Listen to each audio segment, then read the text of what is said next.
Salut, aujourd'hui je suis sur le plateau de Sanchez, en Vallée d'Aspe, peut-être l'un des plus beaux plateaux du monde. Et je suis là pour relever un défi que m'a lancé Sylvain, il va se reconnaître, sur Facebook, suite à la vidéo que j'ai postée la semaine dernière où j'étais sur le pic des Escurettes. Ce défi, en fait, c'est de se baigner au pied de la cascade. Voilà, la cascade de Sanchez. On est le 27 novembre. La température extérieure est de 10 degrés, ça va, il fait bon aujourd'hui. Mais par contre, l'eau doit être un petit peu plus fraîche. Alors ce qui est marrant, c'est que Sylvain m'a lancé ce défi en me disant ouais, si tu vas te baigner dans la cascade, je t'offre 10 litres de bière artisanale. Apparemment, c'est lui qui l'a fait. Je lui ai dit non, t'inquiète, 5 litres ça suffira, je fais attention à ma ligne. Il y a 2 jours, il m'écrit en me disant je sais pas si c'est une bonne idée en fait. Je suis avec un médecin, il dit qu'il y a des risques d'hypothermie. Il a absolument raison. C'est pour ça que je recommande à personne de faire ce que je vais faire. Pourquoi je dis ça? J'avais déjà pensé à m'y baigner, en fait j'attendais que ça. Il y a 1 mois et demi d'ailleurs j'y suis allé, mais bon c'était pas du tout les mêmes conditions, il n'y avait pas toute cette neige. À la fin de l'été, j'ai découvert ce bouquin qui m'a un peu ouvert les yeux sur un autre monde. Renforcement mental, renforcement physique. J'ai travaillé le froid, donc je fais de la respiration, je fais du yoga, j'ai fait de la mise à l'eau.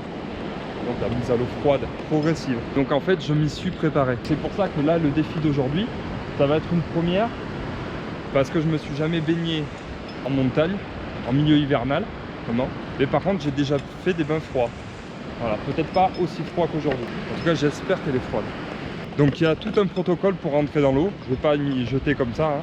Je vais faire des exercices de respiration avant d'y aller. Je ne vais pas y rester plus d'1 minute 30. Parce qu'après il faut récupérer et puis j'ai d'autres choses à faire derrière. Il y a un protocole de sortie aussi. En fait le mieux c'est que je vous emmène avec moi.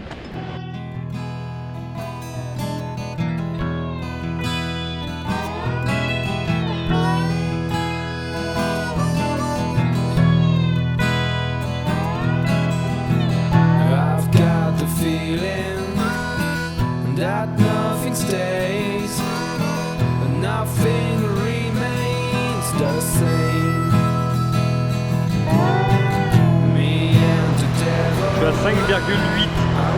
J'essaie de voir un petit peu plus haut. Ouais, 6 degrés. Je suis un peu déçu, je pensais qu'elle était plus froide. Allez, je vais faire mes petits protocoles de respiration et puis on se retrouve pour aller dans le bain. Allez, je suis prêt.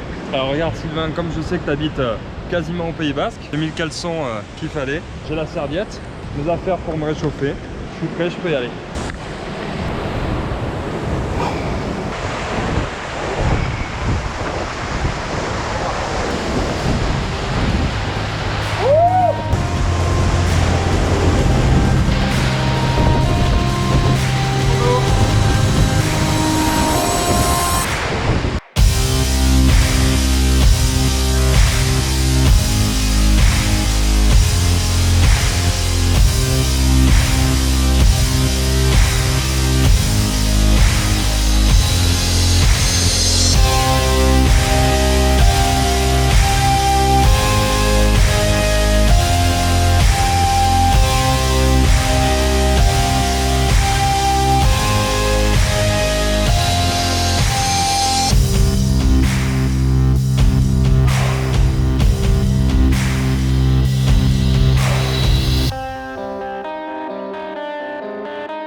Défi réussi. Là, faut pas sécher de suite. En tout cas, c'est une première. Hein. Là, je me suis fait remuer dans tous les sens. Voilà, j'ai tenu 1 minute 30. C'est ce qu'il faut pour avoir les bienfaits de l'eau froide. Pourquoi je fais ça? Pour plein de raisons. Voilà, le froid ça aide à la récupération, ça diminue le stress, ça augmente la confiance en soi, de s'immuniser contre le diabète, contre des grosses maladies. Et j'en oublie, voilà, il y a vraiment plein de raisons. C'est ce qu'on appelle le stress par l'hormèse, donc c'est du bon stress. J'aimerais faire une conférence, si tout se passe bien, en janvier, début janvier, là-dessus, sur les bienfaits du froid, avec des stages. Donc si ça vous intéresse, savoir comment se jeter dans le bain, entre guillemets, voilà, les protocoles qu'il faut faire. Donc on organise des stages. Le stage brise-glace, voilà, c'est plus qu'un stage, hein, c'est vraiment une expérience parce qu'on sera dans un gîte autonome. Il y aura des randonnées, il y aura de la respiration, du yoga, enfin plein de choses. Allez, donc là je vais faire mes protocoles, je vais me sécher, me réchauffer, et puis à bientôt Sylvain. Salut à tous.